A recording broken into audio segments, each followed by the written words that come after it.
Hello everyone, अस्सलाम वालेकुम and welcome back to my channel. दुआ है कि आप सभी लोग बिल्कुल ठीक हों और बहुत खैरियत से हों। अल्हम्दुलिल्लाह मैं भी बिल्कुल ठीक हूँ। और यहाँ पर मैं मुस्कान का लंच ऑलमोस्ट पैक कर चुकी हूँ। लंच में मैंने मुस्कान के लिए बनाया था चिकन रैप, जो टोटियाज़ की जो ब्रेड होती हैं उसमें मैंने सिंपली ग्रिल चिकन, थोड़ा सा मेयोनीज़ और थोड़ा सा सैलेड मैंने ऐड कर दिया था। और हमेशा की तरह से 2 सर्विंग्स मैंने जो हैं वो फ्रूट्स के रखे हैं। कोशिश होती है कि पैकेट्स के इस तरह के जो स्नैक्स हैं वो मैं ना रखूं, लेकिन आपको पता है कि बच्चों को थोड़ा सा एंटरटेन करने के लिए इस टाइप के जो पैकेट्स के स्नैक्स होते हैं वो देने पड़ते हैं। तो मैं कभी कभार बच्चों को इस तरह के स्नैक्स दे देती हूँ। और यहाँ पर मुस्कान भी रेडी हो चुकी थी और वो अपने वाटर बॉटल फिल कर रही थी। तो वेदर यहाँ पर जो सैन फ्रांसिस्को का आजकल चल रहा है, कुछ भी नहीं कह सकते, बड़ा दीवाना सा मौसम है। एक दिन बहुत अच्छी खूबसूरत सी धूप निकली हुई होती है और नेक्स्ट जब हम सो के उठते हैं तो फॉगी हो रहा होता है। और किसी दिन उठो तो यहाँ पे खूबसूरत सी हल्की फुल्की सी बारिश भी हो रही होती है। तो इस तरह से वेदर आजकल चल रहा है सैन फ्रांसिस्को में। लेकिन बहुत जल्द ही हमारे पास अच्छी खासी ठीक ठाक सी सर्दियाँ स्टार्ट होने वाली हैं। बल्कि इस तरह से कह लें कि अभी शाम में हल्की फुल्की हमारे पास सर्दी स्टार्ट हो चुकी है। तो कुछ क्लीनिंग थी, कुछ डीप क्लीनिंग थी, जो मैं हमेशा हर दफ़ा विंटर से पहले कर लेती हूँ, क्योंकि यहाँ पे सैन फ्रांसिस्को में बहुत ठंडक हो जाती है और ठंडक के दिनों में इस तरह के काम करना थोड़ा सा मुश्किल हो जाता है। तो आज मैं आप लोगों को दिखा रही हूँ फ्रीज़र, जो मेरे घर के जो डाउनस्टेयर का हिस्सा है वहाँ पर है, जो मैंने आपको दिखाया वीडियो में से। किचन के साइड पे जो मेरा लॉन्ड्री एरिया है वहाँ से छोटी सी स्टेयर्स नीचे जाती हैं और यही रास्ता हमारे बैकयार्ड की तरफ जाता है। तो यहाँ पर मैंने एक डिसेंट साइज़ का फ्रीज़र है जिसे मैंने स्टोर किया हुआ है। और फ्रीज़र यहाँ पर होना ओवरसीज़ में या अमेरिका जैसे कंट्री में बहुत ज़रूरी है, क्योंकि हम एवरीडे या 1-2 दिन के बाद ग्रोसरी करने नहीं जा सकते हैं। एटलीस्ट हमको 3 to 4 वीक्स का मीट लाना होता है। इसके अलावा चीज़ है या और फ्रोज़न वेजिटेबल्स होती हैं, कुछ फ्रूट्स होते हैं जो स्मूदीज़ वगैरह में यूज़ करते हैं, उसके लिए फ्रीज़र हमें बहुत ज़रूरी होता है घर में स्टोर करना, तो जिससे काफ़ी हेल्प हो जाती है। तो जब मैं मुस्कान को स्कूल ड्रॉप करने जा रही थी उस वक्त मैंने फ्रीज़र का स्विच ऑफ कर दिया था। फ्रीज़र में जो सामान था मैंने निकाल के उसको साइड में रख दिया था। लेकिन आप लोग ये मिस्टेक मत कीजिएगा। अगर आप लोगों के पास भी इस तरह से कोई फ्रीज़र हो तो आप तब क्लीन कीजिएगा जब आपका फ्रीज़र एम्प्टी हो या उसमें 1-2 चीज़ें हों। लेकिन मुझे फ्रीज़र को क्लीन करना बहुत ज़रूरी था, क्योंकि इसके साइज़ में बहुत सारी जो आइस होती है वो स्टोर होना स्टार्ट हो चुकी थी। तो फिर और आज ना यहाँ पे वेदर अच्छा था, इतनी गर्मी नहीं थी। तो मैंने जितना सामान था उसको निकाल के साइड में रख दिया था। और जैसे मैंने आप लोगों के साथ शेयर कर दिया कि फ्रीज़र को मैंने 30 मिनट्स के लिए स्विच ऑफ कर दिया था, तो बहुत आसानी से जितनी भी आइस थी साइड से मेल्ट हो चुकी थी और ईज़िली जो है उससे क्लीनिंग हो चुकी थी। तो मैंने आप लोगों के सामने एक ट्रे यूज़ की थी आइस को बाहर निकालने के लिए। ये सबसे आसान तरीका होता है फ्रीज़र में से आइस को स्क्रब करना और आइस निकालना। लेकिन अगर आपका फ्रीज़र ऐसी जगह पर है कि जहाँ पे आप फ्रीज़र का स्विच ऑफ करके उसको पानी से अच्छी तरह वॉश कर सकते हैं, तो वो तो आपके लिए बहुत ज़्यादा आसानी हो जाएगी। लेकिन हमारे यहाँ अमेरिका में जो हमारे घर बने हुए होते हैं वो लकड़ी के होते हैं, तो हम पानी का इस्तेमाल नहीं कर सकते। इसलिए हमें ये सारी चीज़ें जो हैं बहुत ख़याल से क्लीन करनी होती हैं और उस बात का ख़ास ख़याल रखना होता है कि हम पानी यूज़ ना करें। तो यहाँ पे सारा फ्रीज़र मैंने क्लीन कर लिया था। उसको टॉवल से क्लीन करने के बाद स्विच ऑन किया था और जितनी चीज़ें थी उनको मैंने दोबारा से सेट करके फ्रीज़र में स्टोर कर दिया था। ज़ोहर की नमाज़ मैंने अदा कर ली थी, मुस्कान भी स्कूल से आ चुकी थी और मेरे हस्बैंड और मैं यहाँ पे चाय एंजॉय कर रहे थे और साथ में मैंने बनाए थे चटपटे से मसाले वाले कॉर्न, जो बहुत मज़े के बनते हैं। सिंपली आप फ्राई पैन में थोड़ा सा ऑयल और थोड़ा सा बटर ऐड करें, फ्रोज़न कॉर्न उसमें डालें, इनको अच्छी तरह से आप सौटे कर लें, भून लें और उसके बाद उसमें क्रश पेपर, सॉल्ट और लेमन जूस डाल के उसको अच्छी तरह से जब भून लेंगे तो बहुत मज़े के लगते हैं चाय के साथ। तो मैं यहाँ पे अपनी चाय एंजॉय कर रही थी, साथ में कॉर्न भी खा रही थी और मैं मैगज़ीन भी यहाँ पे व्यू कर रही थी, क्योंकि कॉस्को में कुछ डील्स लग रही थी हॉलीडेज़ की।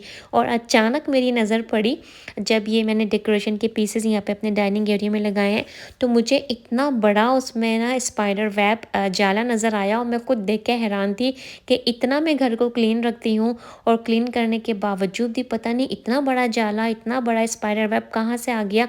और मैंने उसी वक़्त फिर अपनी वैक्यूम ली और शुक्र है कि वैक्यूम जो है वो मेरी चार्ज थी। और मैं हमेशा वैसा ऐसे ही करती हूँ कि जब भी मैं इस वाली वैक्यूम को यूज़ करती हूँ डायसन को, तो हमेशा मैं इसको यूज़ करने के बाद चार्जर पे लगा देती हूँ। क्योंकि ये इतनी अच्छी और इतनी हैंडी मशीन है ना, थोड़ी-सी एक्सपेंसिव साइड पर है, लेकिन अगर आपके पास ये डायसन की वैक्यूम है तो आप इसके यूज़ेज़ जानते होंगे कि कितना अच्छा है और कितना ईज़ी है इस वैक्यूम की ज़रिए घर को क्लीन करना। तो यहाँ पर आपको पता है, अगर एक दफ़ा कोई चीज़ आप क्लीन करने के लिए खड़े हो जाएँ, तो फिर उसके बाद जितनी बारी-बारी चीज़ें होती हैं आपको सभी को क्लीन करना होता है। तो वो जाला तो मैंने हटाया, उसके साथ जो ये मेरा शैंडिलियर लगा हुआ था इसको भी मैंने क्लीन किया अच्छी तरह से वैक्यूम की हेल्प से। और अब जब मैं यहाँ पे आई हूँ अपने लॉन्ड्री एरिया में, तो यहाँ पे इतने बड़े-बड़े जाले मुझे नज़र आ रहे थे, जिन्हें देख के मैं खुद ही हैरान हूँ कि इतनी मैं क्लीनिंग करती हूँ हर थोड़े दिन के बाद। मतलब जैसे ही धूप वगैरह निकलती है, तो मैं खुद कोनों-कोनों में जाके देखती हूँ कि कहीं पे कोई जाली तो नहीं है, कहीं डस्ट नज़र तो नहीं आ रही है। लेकिन फिर भी इतनी सफाई रखने के बावजूद भी आज मैं खुद इतनी हैरान हो रही थी कि इतने बड़े-बड़े जाले और इतने बड़े-बड़े जो स्पाइडर वेब्स हैं वो कहाँ से घर में आ गए हैं। ख़ैर अभी मेरा काम था डिनर की तैयारी करनी थी मुझे, लेकिन अब ये सारा काम जो अनएक्सपेक्टेडली निकल चुका था, इसको मुझे क्लीन करना लाज़मी था। और आप देख रहे होंगे वीडियो में कि आपको कितने बड़े-बड़े से डस्ट और कितनी ज़्यादा आपको बड़े से जाले यहाँ पे नज़र आ रहे हैं। तो ख़ैर फिर मैंने इन सभी चीज़ों को क्लीन किया। मेरी असल में प्लानिंग नहीं थी अभी आप लोगों के साथ इस तरह के डीप क्लीनिंग की वीडियो शेयर करने की, क्योंकि मैं हमेशा विंटर आने से पहले कुछ ख़ास क्लीनिंग है, कुछ ख़ास टिप्स हैं जिनको फ़ॉलो करती हूँ। तो मैं चाह रही थी कि मैं एक पूरी कंप्लीट वीडियो आप लोगों के साथ शेयर करूँ कि विंटर आने से पहले हमें किस तरह की क्लीनिंग पहले से कर लेनी चाहिए। लेकिन अचानक से ये आज मुझे जो डीप क्लीनिंग है, इसके कुछ क्लिप्स आप लोगों के साथ शेयर करने पड़ रहे हैं, क्योंकि मैं आप लोगों के साथ वही चीज़ें शेयर करती हूँ जो मेरी लाइफ में हो रही होती हैं, जिनका एक्सपीरियंस मैं खुद कर रही होती हूँ। तो ख़ैर यहाँ पे ये जाले वगैरह साफ़ हो गए थे और इस मशीन को डायसन को दोबारा से मैंने इसके सारे अटैचमेंट लगा के चार्जर पे लगा दिया था। और अब यहाँ पर मैं बना रही हूँ रात का खाना। रात के खाने में डिनर में मैं बना रही हूँ चिकन के बुरीटोज़। ये एक मेक्सिकन डिश है जो बहुत मज़े की बनती है। आप इसको बीफ में भी बना सकते हैं, अगर आप चाहें तो आप इसको टोटल वेजिटेरियन भी बना सकते हैं। मैंने यहाँ पे चिकन लिया है, उसके छोटे-छोटे से क्यूब्स कर लिए हैं, जिंजर गार्लिक पेस्ट डाला है, योगर्ट डाला है और घर के रेगुलर सारे मैंने मसाले डाले हैं, जिसमें हल्दी, मिर्चें, नमक, धनिया, कुटी हुई मिर्चें, लाल मिर्चें और थोड़ी-सी ब्लैक पेपर और योगर्ट, और वो तो मैंने आप लोगों के साथ शेयर कर दिया है। तो ये सारी चीज़ें डाल के, अच्छा लेमन जूस भी मैंने इसमें डाला था। इनको आप अच्छी तरह से मैरिनेट करके रख दें। चाहे तो ये पूरा प्रोसेस आप 1 दिन पहले भी कर सकते हैं। मैंने ऑलमोस्ट 1 घंटे पहले सारा मैरिनेशन करके रख दिया था। और थोड़ा-सा इसमें ऑयल भी आप ड्रिज़ल कर दीजिएगा और बस इसको इसी तरह से लो फ्लेम पे हम कुक करेंगे। चिकन और योगर्ट जो मसाले हमने डाले हैं, जिंजर गार्लिक पेस्ट हमने डाला है, उसी का पानी रिलीज़ होगा और उसी के पानी में जो चिकन है हमारी कुक हो जाएगी। अगर आपको लगे कि चिकन कुक नहीं हो रही है तो आप इसमें थोड़ा-सा पानी भी ऐड कर सकते हैं।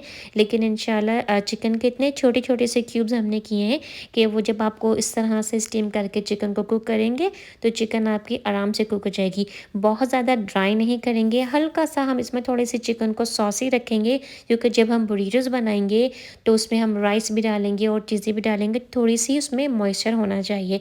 तो अब हम यहाँ पे कर रहे हैं बुरीटो की असेंबलिंग।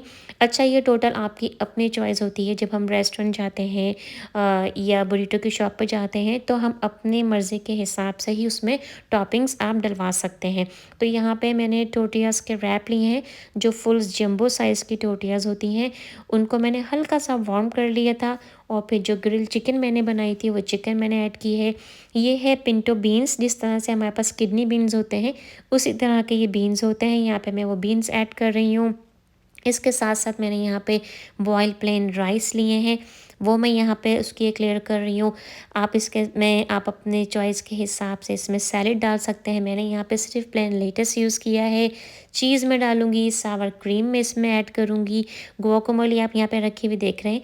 तो ये वाला जो बुरीटो मैं बना रही थी अपने हस्बैंड के लिए बना रही हूँ। तो मेरे हस्बैंड ने कहा था कि उनको आज गुआकामोले नहीं चाहिए बुरीटो में, तो इसलिए मैंने उनके बुरीटो में गुआकामोले ऐड नहीं की है। इसके अलावा सावर क्रीम हम डालेंगे और रेड सॉस अगर आपके पास हो, सालसा हो अगर आपके पास तो आप वो भी डाल सकते हैं। ये वाले जो रेड सॉस है ये मैंने घर में नहीं बनाया था। हम रेस्टोरेंट गए थे तो वहाँ से एक्स्ट्रा सॉस हमें मिला था जो मैंने सेव कर लिया था।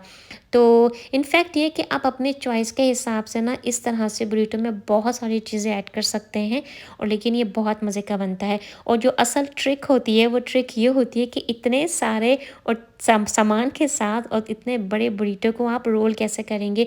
तो इसी तरह से रेस्टोरेंट में भी सर्व किया जाता है, टिन फॉइल में आपको रैप करके देते हैं, और उसके बाद उनके पास एक इलेक्ट्रिक की ग्रिल होती है जिसमें इसको हल्का सा टोस्ट कर लेते हैं या वार्म कर लेते हैं।